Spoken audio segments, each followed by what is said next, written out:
Hey y'all, so for competency number 1, identify as a professional social worker and conduct oneself accordingly, I just wanted to go over my view of professional dress for my specific internship. As you can see, I'm wearing a casual, loose-fitting, covering the shoulder shirt, which is kind of what I base all my outfits on.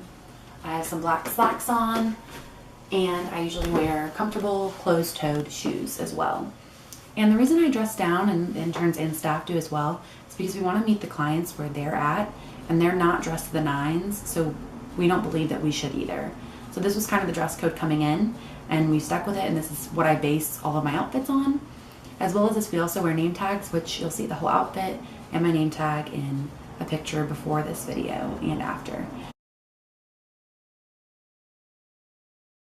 Competency 2, it's really important to us as interns at Bridges Clubhouse that we meet at the end of the day just to kind of debrief our day, talk about any ethical problems going on so that we can guide our professional practice in the correct way.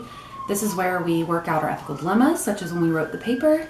My ethical dilemma was on a counselor giving out her cigarettes and giving out staff soda.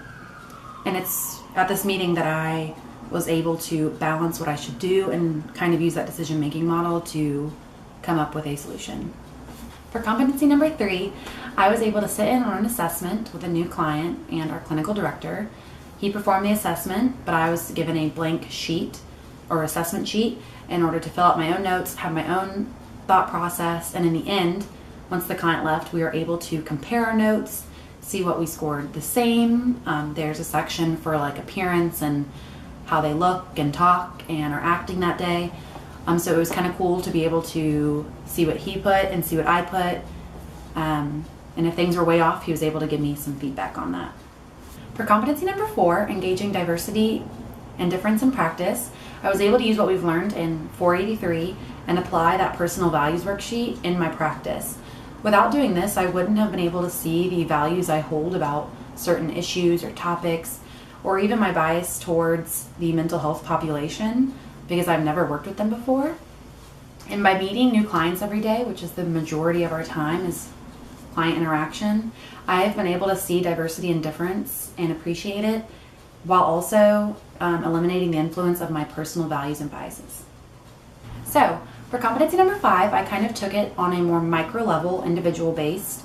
And by doing this, I was advocating for my clients. So in our skills group, I find it super important to get input from clients on the activities they want to accomplish, what they expect to gain from this skills group, and how they want to accomplish it.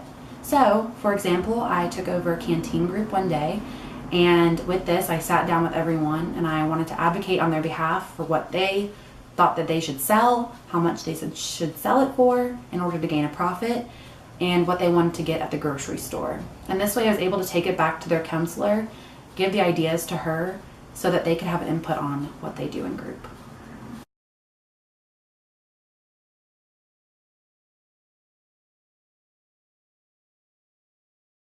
For competency number 6, engage in research-informed practice and practice-informed research, I gained this competency through rotating in the administration office. With this is where the paperwork is filed, all the client charts, billing is done, all by Miss Christie. She's an amazing person and taught us so much about Medicaid and how it all works and how the client charts work. And through this, I was able to review any clients that I was interested in, about their history, about their diagnoses, and which ones I could kind of see through observing them throughout the day. So for competency number 7, apply knowledge of human behavior and the social environment. I kind of take from my competency 6 of gaining that research on client files and their diagnoses and history in order to observe them in their environment and their natural behaviors and how they interact with clients. And by knowing their diagnoses and what the symptoms may be of those diagnoses and how it may affect them, I can observe their mood changes, if they're acting differently, if their interactions are inappropriate, and I can kind of jot those down in my own notes just so over a period of time I can see how they've changed for better or for worse.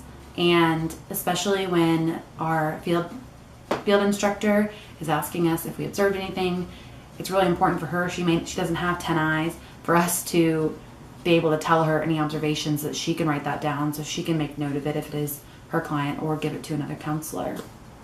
Competency number 8. So engage in policy practice to advance social and economic well-being and to deliver social work services. For this competency, next semester I will be participating in Advocacy Day, where Bridges Clubhouse, the staff and clients attend Advocacy Day at the State House, where they're allowed to voice their opinion and have a say on Advocacy Day. So this will be to advocate for them and help them advocate for themselves. Competency number 9, for respond to contexts that shape practice. For this one, I will be attending a safe zone training next semester. I was going to do it this semester, some things got in the way. So next semester I'll be attending this training, and with this safe zone training, I'll be able to be a safe place and person to talk to within the population that I work with. And within this population, there's a lot of changes in sexuality and just in general how their sexuality is. And so being able to talk with them about that and be comfortable with it is something very important to me. So taking this safe zone training will better enhance my learning and my practice in the field placement. Competency number 10. For this competency, I hope to choose an individual client who I have built a rapport with and who I feel I have a connection and a trusting relationship with, so that I can assess them, kind of like a mock assessment with their permission.